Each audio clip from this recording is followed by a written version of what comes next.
Hello, welcome to my channel. I'm All Things Wrestling, and today I'm going to be reviewing WWE Smackdown Live, 4th of December 2018. We kick off the show with Paige in the ring for the official contract signing of the women's title match at TLC.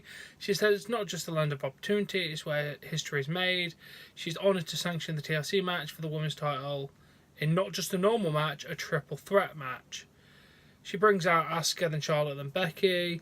Becky said it must be Tuesday because the man is here to make history. She said she'll be doing the exact same thing at TLC, putting someone through a table or having a chair hit someone's back or being crushed by a ladder, but that's nothing compared to where she came from. She does not care about how you got in this match, or she'll do whatever it takes to win. Charlotte tells Becky to change the song because it's the same one every week. She's given the opportunity, spin it how you want. Charlotte said she picked up the ball that Becky dropped to Survivor Series and destroyed Ronda with one kendo stick. And it took one punch for Nia to break her face. Imagine what she'll do with tables, ladders and chairs. Asuka stops them and goes, Charlotte has already may have beaten me, but that was a one lucky opportunity. You've never beaten me, Becky. You chose wrong. I would have beaten Ronda. At TLC she'll win. Becky just said, truth is none of you can beat Ronda and none of you can beat me. She signs a contract and walks out. Asuka says something Japanese. Charlotte says, I shattered the Mystique at WrestleMania and I'll finish it in TLC. Paige has Charlotte sign the contract. Charlotte offers to break Charlotte right now. Mandy Rose and Sonya Deville come out. Mandy says, how would you make history with these two women? These undeserving women. What would you do if these two couldn't make it to TLC? And then Paige just said we'll have a tag team match. It was a solid opener. Mandy's getting better on the mic. I'm appreciating the effort that Sonya and Mandy seem to be putting in right now. And obviously Asuka, Charlotte and Becky are amazing. I'll give it a solid 7 out of 10 for a promo package. Then Shane's in his office and Miz wants to know why he's hosting Miz TV with Daniel Bryan. He said because Miz is the host of Miz TV. He said he needs to do the job that he's 2/3 to born to do, and Shane's 1/3 born to do is become the best tag team in the world. Shane just says, we're not a team, you need to get some answers out of Daniel Bryan. Miz says, if he does, you owe me, and he's like, I don't owe you anything. I don't know where this is building, I'm going to be honest, but I'm enjoying the ride between the weird Daniel Bryan, the Miz, Shane McMahon thing going on. I'll give it a solid 5 out of 10. It's building nicely. We then have that match. Becky does walk out during the match. Asuka kicks Charlotte off the apron by accident. Sonya with a roll up, but Charlotte rolls through. Asuka with a kick to Charlotte. That one was definitely deserving. And then Sonya gets the 3 count. They pick up a win. There's tension brewing between them. The match was okay. I'll give it a solid 2.5 out of 5. It was a solid enough match. We then go to a triple threat match between Xavier Woods, Cesaro, and Jey Uso. One member of each team that's going to be in the triple threat tag team match at TLC. Woods is sent to the floor. Jey with a super kick to Cesaro for a 3 count. Solid match. I'd give it a 2.75 out of 5. Pretty decent match. I like it. And then we see an interview with Rusev and Lana. It was asked about what happened last week. Rusev was asked why he was attacked. He said, Nakamura is afraid of me. He said, Rusev is strong, relentless, and hungry. He's hungry for the United States Championship. Nakamura holds it like a toy, but this is not a toy. Nakamura is trying to avoid a match against him.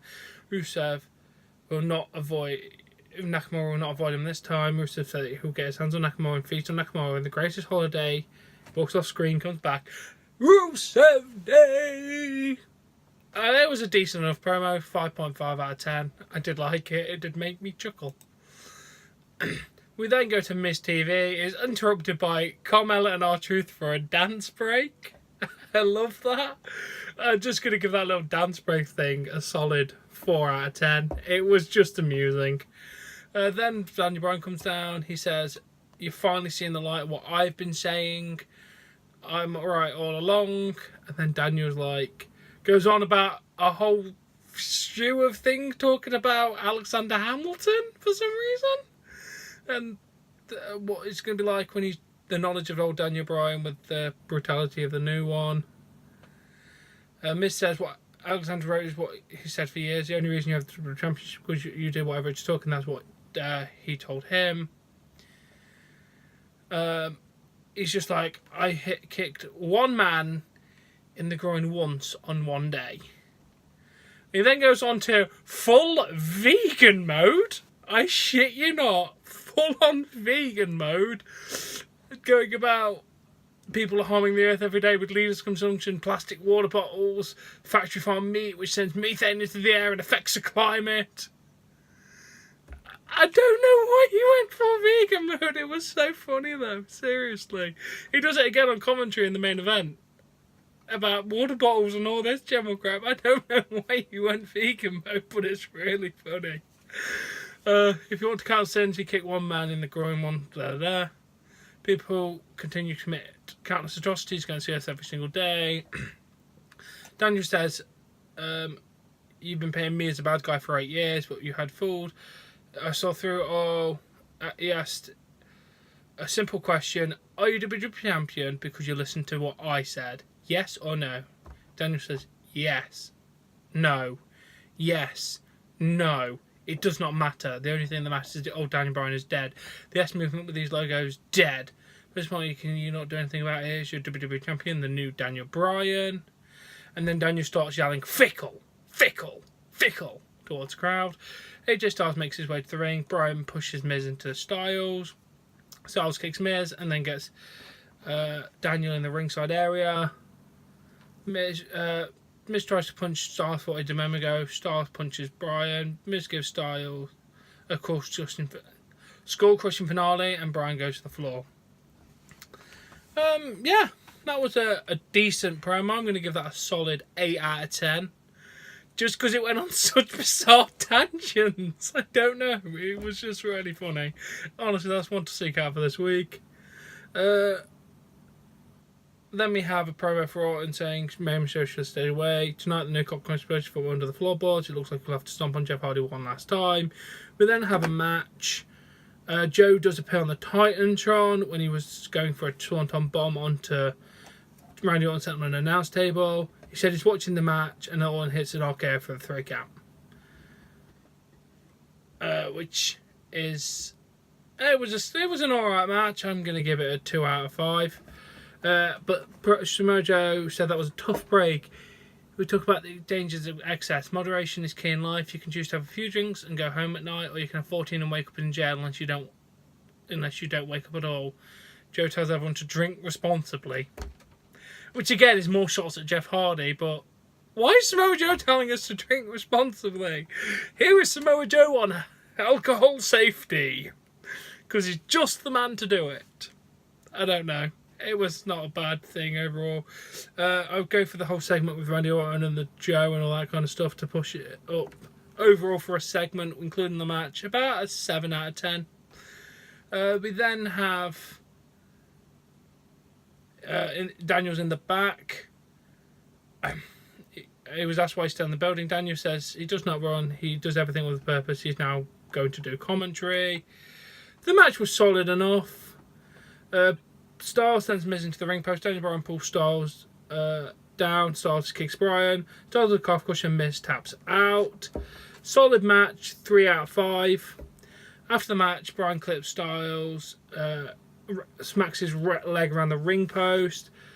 Bryan sends AJ into the ring post, slams AJ's head onto the announce table, sends it back to the ring. Another clip to the back of the leg. Does a heel hook as the referees call for help. Bryan kicks Styles and stomps on his head. Does a few laps inside the ring and then stomps on him again. Daniel asks people if they approve and he calls them fickle. And then returns to the ring and clips AJ and applies another heel hook. Love the beatdown. I'm going to give the solid beatdown a really good 8.5 out of 10. The match was decent enough. That was not a bad Smackdown in the slightest. Weren't as good as last week, I'd say. Last week was slightly up. I can't remember what I rated it. I'm just going to rate this one about a 7.5 out of 10. It was a solid enough show, for my opinion. It had some good stuff. Daniel Bryan as a heel is fantastic. You've got a good tag team division going on right now. The women's division is on fire, especially compared to Raw's fucking lackluster, really boring, really repetitive crap going on with them. I'm enjoying SmackDown a lot more. So yeah, as always, if you have enjoyed this review, please give it a like. Please support me on Patreon. Link in the description below. Subscribe to more content, and I'll catch you later. Bye.